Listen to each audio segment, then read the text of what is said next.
Olá, boa tarde. Eu estou aqui para apresentar o trabalho no Abaeté, Cultura e Encanto da Vida que Vence a Morte. Currículo insurgente e a produção de um território em disputa, de minha autoria, Luísa Cristina Silva Silva e de Marlécio McNamara. O nosso trabalho, ele tem como objetivo investigar os modos de atuação do currículo insurgente no território do Abaeté, em Salvador, Bahia. Nesse sentido, investigamos as produtividades curriculares no que se constitui as relações de poder, relações de saber, modos de subjetivação e regimes de verdade que constituem o território.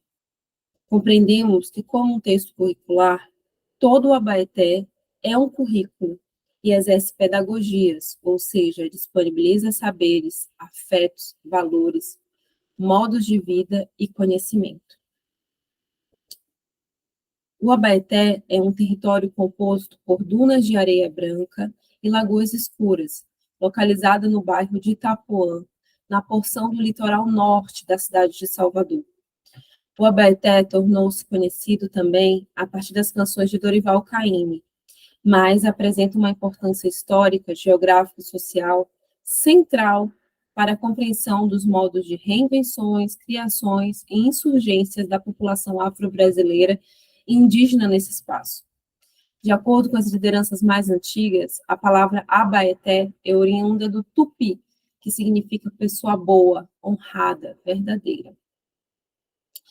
Para além, a porção territorial que também investigamos, que é o Abaeté, compreende uma territorialidade composta por múltiplos elementos, que exercem pedagogias, como, por exemplo, a presença do terreiro Axé Abassá de Ogum, fundado por Mãe Gilda de Ogum, o Bloco Afro, Malê de Balé, as Ganhadeiras de Itapuã, rodas de capoeira, Casa da Música.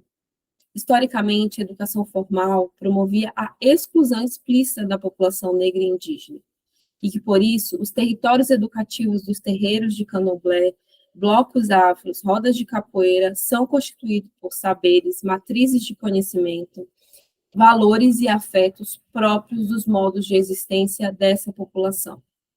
Por essa via, o território da Abaeté, neste trabalho, é compreendido como um currículo, porque quando informações, aprendizagens, sentimentos e pensamentos são articulados, está se compondo o território e o texto de um currículo. A perspectiva teórica que embasa essa argumentação curricular é da perspectiva pós-crítica educacional, que entende que o currículo é um artefato cultural que produz modos de existência. Então, é a partir dessa perspectiva que compreendemos que o Abaeté pode ser compreendido enquanto um currículo. Nesse sentido, a perspectiva pós-crítica tem mostrado que o currículo constitui sujeitos, produz relações de poder e saber, e possibilita também que algumas verdades sejam autorizadas.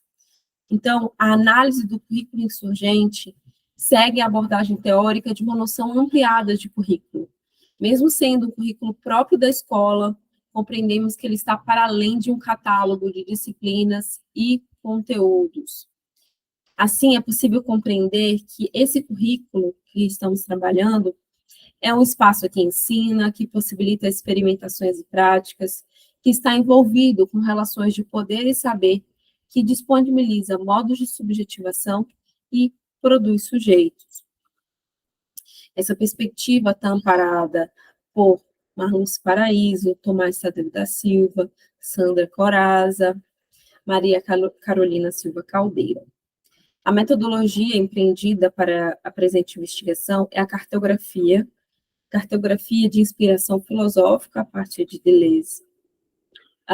Nessa cartografia, esse construto de pesquisa é tomado como um testemunho de uma vontade de viver, de durar, de crescer e intensificar a vida. Assim, esse fazer cartográfico é criação, que se pretende cartografar um percurso, um caminhar, um trajeto por esse território, identificando as possibilidades curriculares, as relações de ensino-aprendizagem própria de uma matriz afro-brasileira. Então, a cartografia ela foi elaborada e forjada enquanto a metodologia deste trabalho. A Mãe Gilda de Ogum é a figura central desenvolvida ao longo deste trabalho. Então, no dia 28 de novembro de 2014, foi inaugurado no Parque Municipal do Abaeté o busto de Mãe Gilda de Ogum, autoridade religiosa e política da comunidade de Itapuã, citada no início desse trabalho. Ela é um símbolo de combate ao racismo religioso e à intolerância religiosa. No dia 28 de novembro de 2021, sua filha biológica, mãe Jaciara Ribeiro de Oxum, juntamente com sua comunidade religiosa, realizaram rituais de celebração e reafirmação da vida e da liberdade religiosa no busto. Na ocasião, mãe Jaciara afirma: no Abaeté, cultua o encanto da vida que vence a morte, diante do busto que tem por finalidade reafirmar o legado de sua mãe.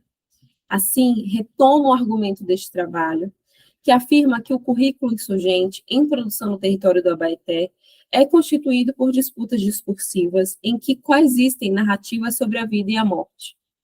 Nesse entendimento, vida e morte não se constituem como binaridades ou polaridades, mas a coexistência de ambos nas disputas discursivas do currículo.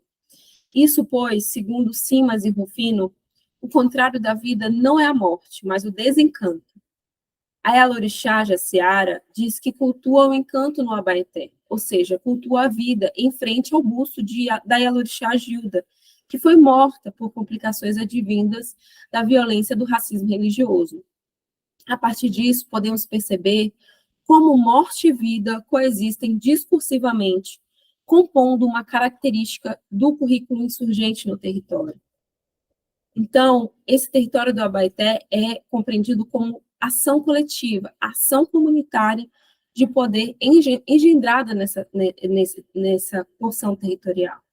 Segundo Clóvis Moura, o território que hoje nomeamos de Itapuã e Abaeté, em 1744, localizava-se o quilombo Buraco do Tatu, que coexistiam com os povos originários do território, os povos tupinambás. Em um campo de disputas pelo território do Abaeté, a partir de diferentes construções que visam a não proteção ambiental de uma área regulamentada como uma área protegida pelo parque, há diferentes projetos de leis que explicitam as disputas entre neopentecostais, entre a estação elevatória de esgoto que foi construída nesse território. Então, é possível perceber que Abaeté é território disputado, no qual o currículo insurgente é constituído por discursos que visam interditar perspectivas que fogem ao encantamento, que fogem ao sentido da vida no viés da filosofia afro-brasileira. Assim, o busto é um contraponto nesse campo de disputa territorial. A presença desse busto é um contraponto que faz insurgir discursos e memórias produzidas pelo e por o território. Portanto, o busto de Magilda de Ogum produz discursos e é produzido discursivamente no território insurgente, que é atuante no território do Abaeté. Agradeço.